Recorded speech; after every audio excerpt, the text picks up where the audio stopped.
huge welcome to my lovely audience out there. So today in this video, I'm going to share my own views regarding taking a drop or not.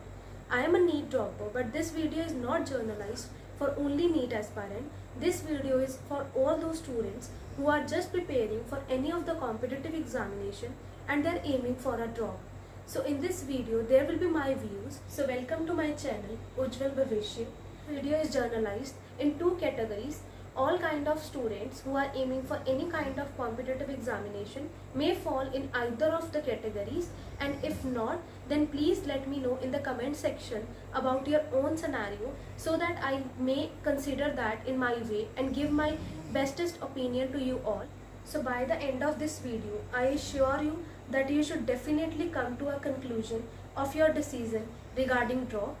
and let me know in the comment section if you had any query, and I will be there for answering your each and every comment,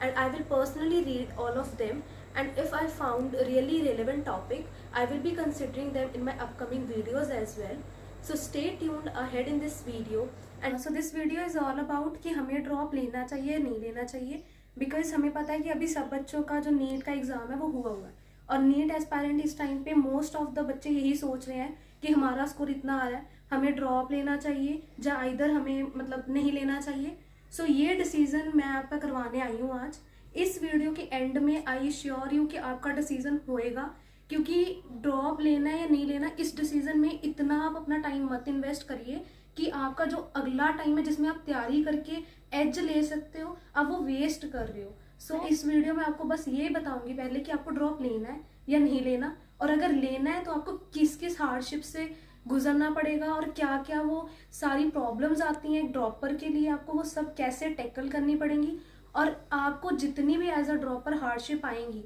as a dropper मैंने वो सब face करी हैं. So I can share my experience with you as well, so that कि आप अगर उस hardship में अपने आप को देख सकते हो, you are comfortable with that, then only go for a drop, otherwise leave the option of a drop. So अब मैं ये फैक्टर्स डिस्कस करूंगी कि जिससे आप ये डिसाइड कर पाओ अपने आप को इवेलुएट करके कि either you are compatible for a drop or not. So पहले हम दो कैटेगरीज लेंगे. एक होगी 12th के स्टूडेंट्स के लिए जो भी पास्ट है, और एक होगा ड्रॉपर जो ऑलरेडी एक ड्रॉपर है एंड उसका इस टाइम स्कोर इतना अच्छा नहीं गया and he is again planning for that drop again. So पहले मैं 12th पास स्टूडेंट्स की बात करूंगी. आपको ड्रॉप क्यों लेना चाहिए और आपका ड्रॉप लेते टाइम क्या वो फैक्टर्स हो जिससे आप ये डिसाइड करो that you should go for a drop और पहले तो 12th पास स्टूडेंट्स की मेन प्रॉब्लम ये होती है that they are preparing for the boards and they are not acknowledged about NEET, कि उनको ये नहीं होता कि हमने नीट जब उसके रिगार्डिंग इतनी अवेयरनेस नहीं होती. So for that kind of students जो भी 12th पास हैं जिनको नीट की अवेयरनेस इतनी नहीं थी, उनके लिए आई वुड स्पेशली रिकमेंड कि आप इस बेसिस पे ड्रॉप लो कि अगर आपने देखा है कि आपका जो बिना नीट के प्रेपरेशन के आपका कितना स्कोर जा रहा है, एंड इफ़ यू वांट कि you really need to be a doctor और आपको अपने लिए कोई और ऑप्शन कंपैटिबल लगता ही नहीं है, एंड यू थिंक कि आपके पास रिसोर्सेज हैं, आप कर सकते हो, आप में पोटेंशियल है इतना, और आप वो ड्रॉप में अपनी हार्ड एंड फास्ट सारी मतलब एनर्जी के अकॉर्डिंग आप अपना बहुत हाई स्कोर फेच कर सकते हो, then definitely you should go for a drop. अगर कोई 12th पास स्टूडेंट है, उसको अवेयरनेस नहीं थी और अब उसे लगता है कि यार मतलब मेरा टाइम वेस्ट हुआ है, डोंट थिंक अबाउट इट. ये डिपेंड नहीं करता आप कब स्टार्ट करते हो, डिपेंड ये करता है कि आपका फाइनल रिजल्ट्स क्या है. दैट आप सिर्फ उस चीज़ को लेके चलो कि हमें अपना फाइनल रिजल्ट एक डॉक्टर और एज अ नीट एस्पायरेंट की बेस्ट ड्रीम कॉलेज चाहिए, दैट्स इट. डोंट थिंक कि आपने +1 +2 में कितनी गलतियां करी थी, आपका क्या प्रेपरेशन था, आपने क्यों नहीं करी तैयारी, उस सब में अपना टाइम वेस्ट मत करो कि हमने तब प्रेपरेशन क्यों नहीं करी, हमारे फ्रेंड्स चले गए हैं ड्रीम कॉलेजेस में. Don't think about that. अगर आपने नहीं करी इट्स ओके, गलतियां सबसे होती हैं, पर अगर आप अब ड्रॉप लेने का सोच रहे हो then make sure not even a single minute you should waste on anything कि मैं ये देख लूँ वो नथिंग. अब आप ये सोच के चलो कि आपको वो +1 +2 की पूरी जो तैयारी है वो भी 1 साल के अंदर करनी है, और इस तरह करनी है कि मेरा स्कोर अपने ड्रीम कॉलेजेस के लिए मतलब कंपैटिबल हो. आप सबको पता है कि बहुत स्काई हाई कंपटीशन है नीट में, सो आपको उस तरह प्रिपेयर करना है. अगर आप सब इस चीज़ के लिए रेडी हो, दैट जाना सब कुछ कि मैंने एक साल अब करनी है तो करनी है, पास्ट का नहीं सोचना, अब जो आगे आना हम उसको देखेंगे। उसके लिए बी मेक श्योर कि आप सब अब पूरा वर्क हार्ड करने के लिए रेडी हो, then go for a drop for a 12th pass student. So जो 11th और 12th के स्टूडेंट्स हैं जिन्होंने अभी पूरी प्रेपरेशन करके एग्जाम दिया था, जिन्होंने और either they have gone for an offline और online coaching, whether any of it, जिन्होंने ये करा था, उनका जो एग्जाम का स्कोर अगर इस बार इतना अच्छा फेच नहीं हुआ, उनके लिए मेरा ये एडवाइस है कि अगर तो आपकी फुल प्रेपरेशन करके आपका स्कोर उतना नहीं बेस्ट गया, so there might be many reasons for that. ठीक है, अगर आपको लगता है कि आप उन रीजंस पे, वो हर पर्सन टू पर्सन वेरी होंगे कि कैसे आपको कुछ हो सकता है, मे बी आप एंजाइटी कर गए हो, सो उस बेसिस पे अगर आपको लगता है कि आप उस चीज़ों पे भी वर्क कर सकते हो, then go for a drop. और अगर कोई मतलब जिस बच्चे ने पूरी कोचिंग की प्रेपरेशन के बाद ये एग्ज़ाम दिया एंड उसका स्कोर इतना अच्छा नहीं आया एंड नाउ उसकी एक सैचुरेशन हो चुकी है, विद सैचुरेशन आई मीन कि कुछ बच्चे ऐसे होते हैं जिन्होंने बहुत तैयारी की होती है +1 +2 में, be it in a coaching और वैसे अपने अकेडमिक्स में, पर उनका स्कोर नहीं आ पाता इतना। अगर आपको लगता है कि आपने बहुत प्रेपरेशन कर ली थी, now you are done with it, you don't want to do further, और आपने जितना करा था वो आपका बेस्ट था, दैट डजंट मैटर कि वो एग्जाम के अकॉर्डिंग नहीं हुआ, बट आपकी तरफ से that was 100%, then don't go for a drop. क्योंकि जब वो बच्चा ड्रॉप के लिए जाएगा जिसका ऑलरेडी सैचुरेशन हो चुका है, जिसने बहुत तैयारी करके पेपर दिया था एंड उसका अभी स्कोर नहीं आया, एक तो वो गिल्ट में रहेगा और ऊपर से उसकी सैचुरेशन हो चुकी है, तो वो अपना इतना फेच नहीं कर पाएगा कि वो बहुत एक्स्ट्रा ऑर्डिनरी कुछ मतलब ले आए स्कोर, क्योंकि उसके लिए डिफिकल्ट हो जाएगा वो सेम चीज़ों को बार बार इतनी ज़्यादा डेप्थ में फिर से जाने के लिए। सो मेरी एडवाइस उन बच्चों के लिए ये है कि आप ड्रॉप के लिए मत एज एन ऑप्शन लो, आप काउंसलिंग के लिए बैठो। अगर आपको लगता है आपको अपना डिजायर्ड कॉलेज और एनी गवर्नमेंट कॉलेज और जो आपकी रेंज में है कॉलेज वो आपको अगर मिलता है, then go for it, then don't take risk of a drop, because drop is something that you are investing your 1 year, whole 1 year with monotonous journey of only studies, nothing else. कोई अगर आप बहुत serious drop consider करते हो, then I am telling कि drop एक बहुत बड़ी चीज है कि अगर इतना ज्यादा हार्ड वर्क, इतनी ज्यादा वो स्ट्रेस, वो सब डील करना पड़ेगा आपको। तो ये मेरी एडवाइस थी फॉर दोस्त जो 11th पास थे, जिन्होंने इस साल नीट दिया विदाउट ड्रॉप। अब मेरी कैटेगरी होएगी जो बच्चे ड्रॉप पर हैं ऑलरेडी और उनका कैसे कैसे नीट का एग्जाम अभी हुआ तो कैसा उनका स्कोर रहा, उस बेसिस पे वो कैसे डिसाइड करें। तो जो बच्चे ड्रॉपर्स हैं उनके लिए मेरी फॉरमोस्ट एडवाइस ये रहेगी कि प्लीज़ आप अपने नंबर ऑफ ड्रॉप से अपने आप को इवेल्युएट मत करिए कि हमने इतने नंबर ऑफ ड्रॉप्स ले लिए हैं, अब हमें लेना चाहिए नीट के लिए नेक्स्ट ड्रॉप या नहीं। This is not the factor that a dropper should consider in his और her preparation, because number of drop से मैटर नहीं करता, although it matters when you see your age, when you see your society and your parents and all. पर क्योंकि अगर आप number of drops देखो तो जरूरी नहीं है कि आपको अवेयरनेस आपके फर्स्ट ही ड्रॉप में होगी। कईयों का ड्रॉप हुआ है कोरोना टाइम में, जब सब कुछ ऑनलाइन मोड में था, तब भी मतलब बच्चों को इतनी अवेयरनेस नहीं आ पाई और उनका इवेंचुअली ड्रॉप हो गया। So that was not a planned drop. Plan drop वो होता है जिसमें you are fully prepared, you are mentally, you are physically prepared and you know कि हमें किस किस पॉइंट्स पे वर्क करना है, कौन सी हमारी वीकनेसेस थी, कैसे हमें इसको आगे लेके जाना है और कैसे हमें इसे इम्प्रूव करना है। अगर आपका ये सब सोच के ड्रॉप था कि हमें ये पता था कि हमारी ये वीकनेसेस हैं, हमने उस पर वर्क भी, अगर आपको पता लग गया था कि आपकी वीकनेसेस ये है और आपने अपने गिवन ड्रॉप में वो सब वर्क कर लिया and you are now left with no weaknesses on which you can work further, then don't go for a drop. पर अगर आपका कोई ड्रॉप ऐसा था कि जिसमें आपको अवेयरनेस नहीं थी, बीट आपको कोई कोचिंग से नहीं मिली, जहाँ आपको खुद से ही नहीं हुई और आपका वो वैसे ही चला गया ड्रॉप कि आपने किसी को देख के ले लिया, जहाँ आपका टाइम निकल गया। अगर कोई ड्रॉपर ड्रॉप लेना चाहता है तो फर्स्ट कि उसको अपने नंबर ऑफ ड्रॉप से इवेलुएट नहीं करना है,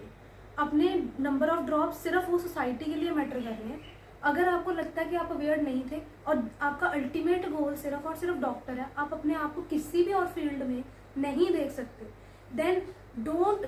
even think about any other option, just keep on working and लग जाओ फिर से कि एक ड्रॉप लेना है, ठीक है हमारा यही है गोल और हमें यही अचीव करना है। हमें नहीं थी अपने टाइम पे अवेयरनेस, सो उस बेसिस पे तो हमने नहीं इवैल्यूएट करना कि हमारे नंबर ऑफ ड्रॉप्स कितने हैं। दूसरा जो फैक्टर एज अ ड्रॉपर आपको कंसिडर करना चाहिए वो ये करना चाहिए कि आप अपना बेस्ट दे सकते हो। जो आपकी पहले वीकनेसेस है, क्या आप उसके बारे में अब अवेयर हो? आपका अब एक और ईयर इन्वेस्ट होने जा रहा है। Are you prepared mentally for that कि आप अब वो सारी चीज़ें, क्योंकि ड्रॉपर को पता होता है कि उसके क्या क्या हार्डशिप्स फेस करनी पड़ेंगी फिर से। सो अगर आप उस सब के लिए अपने आप को मेंटली प्रिपेयर्ड समझते हो, then go for a drop. कि फिर मत सोचो कि मेरे इतने ड्रॉप्स थे, मैंने क्या किया ये वो। अब बस बैठ जाओ फिर से कि ठीक है, अब मेरे को करना है ये, और मेरे को पता है अब मेरी कौन सी वीकनेसेस है, मेरे को सिर्फ उसी पे वर्क करना है, और मैं अगले साल अपने ड्रीम कॉलेज में तो जरूर जाऊंगा या जाऊंगी ही। सो उस बेसिस पे you should definitely go for a drop. So मेरा third most point for the dropper students ये रहेगा कि अगर आपने अपना जो एग्ज़ाम है वो आपने मतलब किसी वजह से अदर दैट कि आपकी प्रिपरेशन के अलावा आपने कोई फैमिली इश्यूज़ के कारण या आपके कोई अपने पर्सनल रीजंस रहे हैं, उसके कारण अगर आपका एग्ज़ाम ख़राब हो गया था, तो आप ये फैक्टर को मत कंसिडर करना जो मैं अभी बताने जा रही हूँ। सो वो ड्रॉपर ये फैक्टर को भी कंसिडर करे अपनी डिसीजन मेकिंग में, एंड दैट फैक्टर इज़ कि कोई भी ड्रॉपर स्टूडेंट अपने आप को प्लीज़ इवेलुएट करे अपने पिछले जो कॉन्सिक्यूटिव ड्रॉप्स में आपके जो नीट का स्कोर रह रहा है उसको अपने मतलब देखो कि आपका ग्राफ कैसे इज इट गोइंग, कि लाइक आपके हर कॉन्सिक्यूटिव ड्रॉप में अगर वो मार्क्स इंक्रीज कर रहे हैं और वो कितने फैक्टर से कर रहे हैं उसका प्लीज़ आप एक बार मतलब चेक करिए। इफ़ यू आर सेइंग कि हाँ आपके मार्क्स बढ़ रहे हैं, बेशक वो इतने ज़्यादा नहीं है but still they are work, मतलब you have worked on it, तो आप कंसिडर करिए जिसमें आपको ये लगता है कि आपके स्कोर अच्छे इंक्रीज कर रहे हैं और अपनी स्टेट की कट ऑफ के अकॉर्डिंग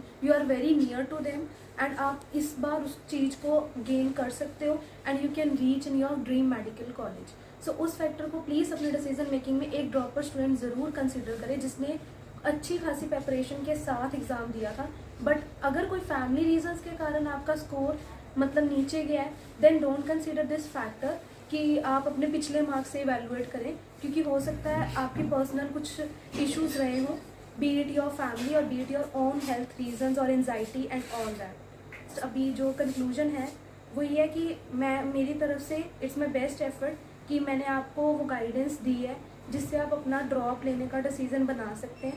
कोई भी अगर ऐसा बच्चा है जो आइदर ऑफ द कैटेगरी में अपने आप को फिट नहीं समझ रहा और उसको नहीं अभी तक भी डिसीजन मेकिंग हो पा रही, so please let me know in the comment section. तो मैं उसको जितनी इमीडिएटली हो सकेगा मैं आपको रिप्लाई बैक करूँगी, and each and every comment section मैं अपनी बेस्ट ट्राई करूँगी कि मैं अपना मतलब बेस्ट व्यू आप तक डिलीवर कर सकूँ।